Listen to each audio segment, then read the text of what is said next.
Welcome to Stories of Traders, the ultimate destination for captivating narratives from the dynamic world of finance.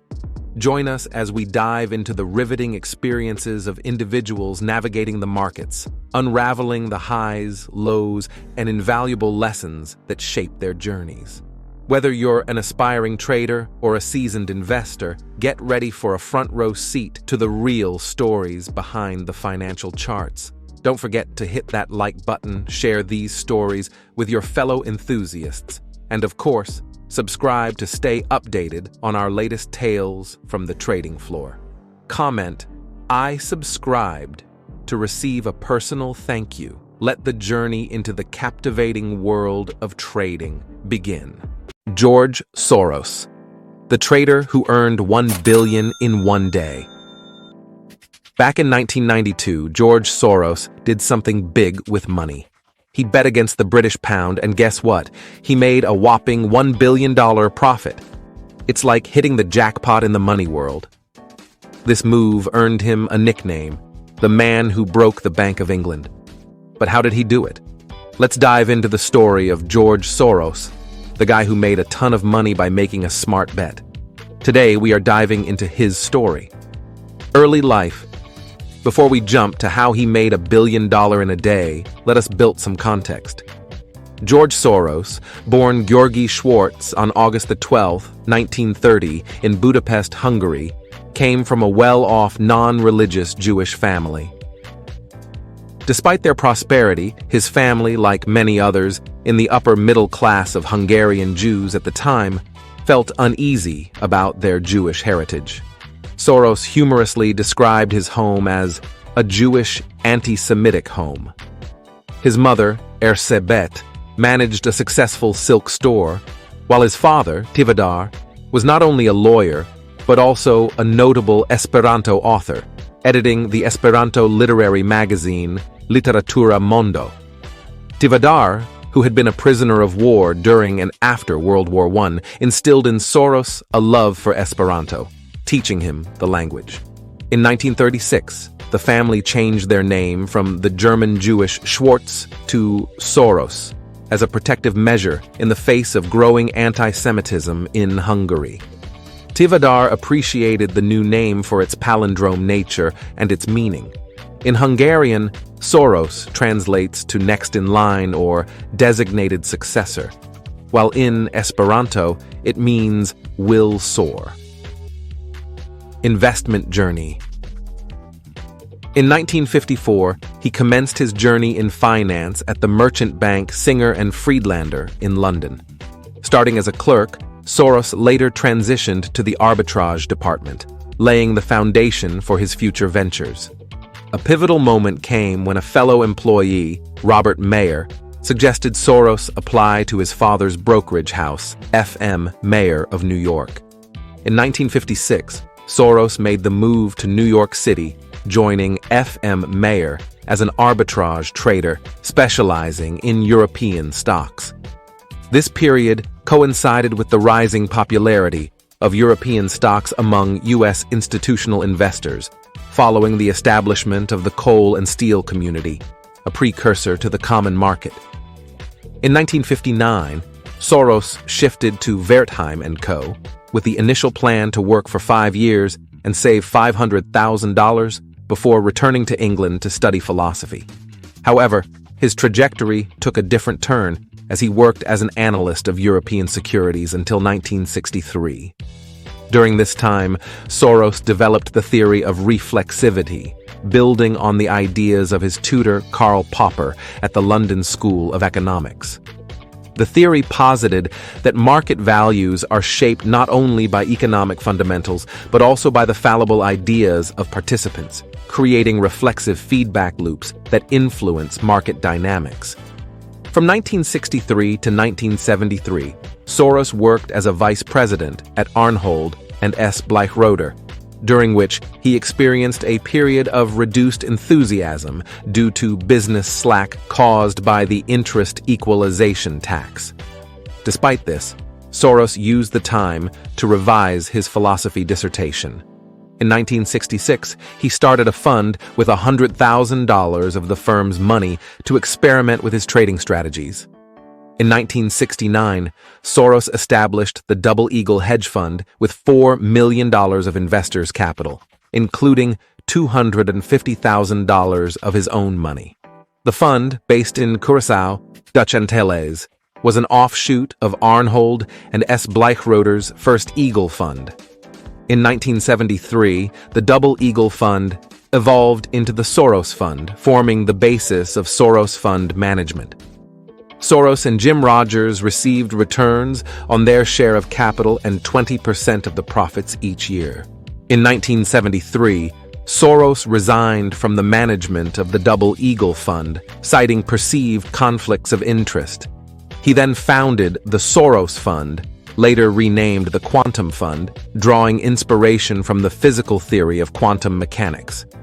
By 1981, the fund had grown to $400 million, but a 22% loss that year and substantial redemptions reduced it to $200 million. Shorting the European market. In the months leading up to the infamous Black Wednesday of September 1992, George Soros strategically built an extensive short position in pound sterling. Soros's keen insight into the economic dynamics of the United Kingdom within the European Exchange Rate Mechanism, ERM, prompted him to take a substantial financial stance. He perceived multiple unfavorable factors, including the high rate at which the UK joined the ERM, significantly elevated inflation, triple the German rate, and British interest rates negatively impacting asset prices. By September 16, 1992, the day of Black Wednesday, Soros's fund had successfully executed short sales exceeding $10 billion in pounds. His profits stemmed from the UK government's hesitation to either raise interest rates to levels comparable to other ERM countries or allow its currency to float freely. The pivotal moment came when the UK withdrew from the ERM, resulting in the devaluation of the pound. Soros's shrewd bet earned him an estimated profit exceeding $1 billion, leading to his moniker, the man who broke the Bank of England. The cost to the UK Treasury on Black Wednesday was estimated at 3.4, the man who broke the Bank of England. The cost to the UK Treasury on Black Wednesday was estimated at $3.4 billion. Alien. Stanley Druckenmiller, who traded under Soros, acknowledged Soros's role, stating that Soros's influence pushed him to take a substantial position. On October 26, 1992, Soros candidly shared details of his bold move, stating, "Our total position by Black Wednesday had to be worth almost $10 billion. We plan to sell more than that." In fact, when Norman Lamont said just before the devaluation that he would borrow nearly $15 billion to defend sterling, we were amused because that was about how much we wanted to sell.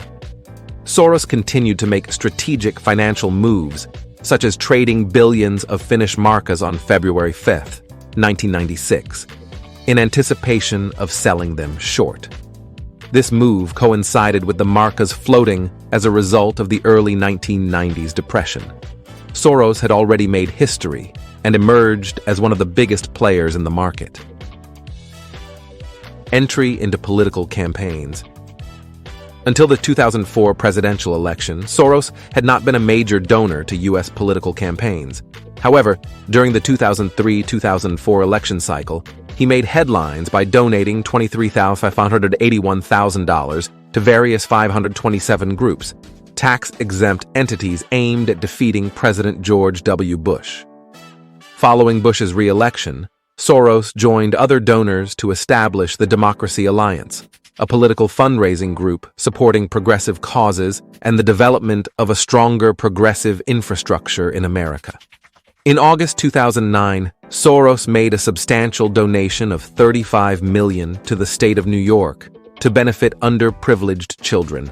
The funds were distributed to parents with benefit cards at a rate of $200 per child aged 3 through 17. with no limit on the number of qualifying children.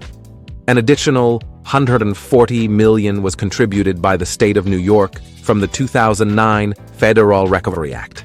Soros has been an initial donor to the Center for American Progress, supporting the organization through the Open Society Foundations. In 2012, he donated $1 million to the super PAC backing President Barack Obama's re-election, Priorities USA Action. Soros continued his political contributions in subsequent years, including a $25,000 donation to Ready for Hillary in 2013 and significant support for the super PAC Priorities USA Action during the 2016 presidential race. In the 2020 election cycle, Soros launched a new super PAC called Democracy PAC and contributed $5.1 million to it by July 2019.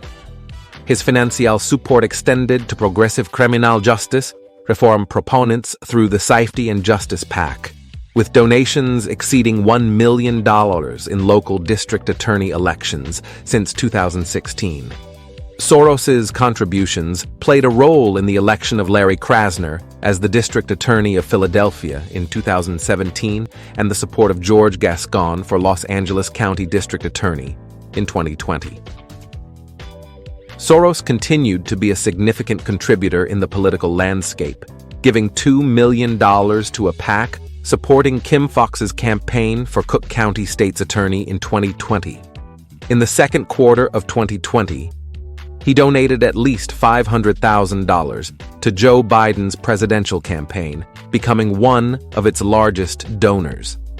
For the 2022 United States elections, Soros emerged as the country's largest donor, contributing $128.5 million to support the Democratic Party in the election cycle. Conspiracies. The man, irrespective of what he achieved in his life, has been a part of various conspiracies. In fact, his Jewish identity, immense wealth, and philanthropic activities made him an ideal target for conspiracy theorists. One prevalent conspiracy theory falsely alleges that Soros is responsible for orchestrating the European migrant crisis, claiming that he is involved in importing migrants to European countries. This baseless narrative has led to significant backlash, particularly in Hungary, where the government spent millions of dollars on a poster campaign demonizing Soros.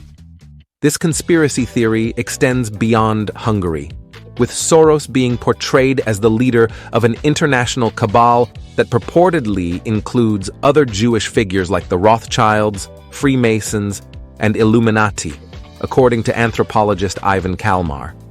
Such unfounded accusations have fueled divisive narratives and perpetuated harmful stereotypes. In a disturbing incident, Soros faced a direct threat when a pipe bomb was discovered in the mailbox of his home in Katona, New York, on October 22, 2018. This alarming event occurred as part of the larger October 2018 United States mail bombing attempts. Fortunately, a caretaker discovered the package, removed it, and promptly notified authorities. The FBI, responding to the threat, photographed and exploded the bomb, launching an investigation into the incident. The attempted assassination of George Soros was part of a series of similar attacks targeting prominent Democrats and liberals, including Hillary Clinton and Barack Obama. The perpetrator, Cesar Sayok Jr., was arrested in Aventura, Florida, on October 26, 2018, on suspicion of mailing the bombs. In August 2019, Sayok was sentenced to 20 years in prison for mailing 16 pipe bombs to 13 victims, including Soros. Thankfully, none of the devices exploded. Bottom line, it's evident that his story is one of complexity, from financial triumphs to enduring baseless conspiracy theories. Soros, a man of great influence, has faced not only the challenges of the financial world, but also the harmful repercussions of unfounded accusations rooted in anti-Semitism and Islamophobia. His journey from a young immigrant to a legendary financier has left an indelible mark on the financial landscape, shaping debates on politics, philanthropy, and the consequences of immense wealth. Whether hailed as a progressive force or vilified in conspiracy theories, George Soros's life continues to be a subject of fascination and controversy. Thank you for joining us on this journey through the remarkable story of George Soros. If you enjoyed this video, don't forget to like, share, and subscribe for more insightful content. Until next time, stay curious and keep exploring the stories that shape our world. Thank you for tuning in to another compelling episode of Stories of Traders. We hope you found inspiration and valuable insights from the fascinating tales shared today. If you enjoyed the video, don't forget to give it a thumbs up, share it with your trading community, and if you haven't already, hit that subscribe button to stay connected with our future stories. Comment "I subscribed" to receive a personal thank you. Remember, the financial world is full of twists and turns, and we'll be here, bringing you the real, unfiltered stories that matter. Until next time, happy trading, and may your portfolios thrive. This is Stories of Traders, signing off.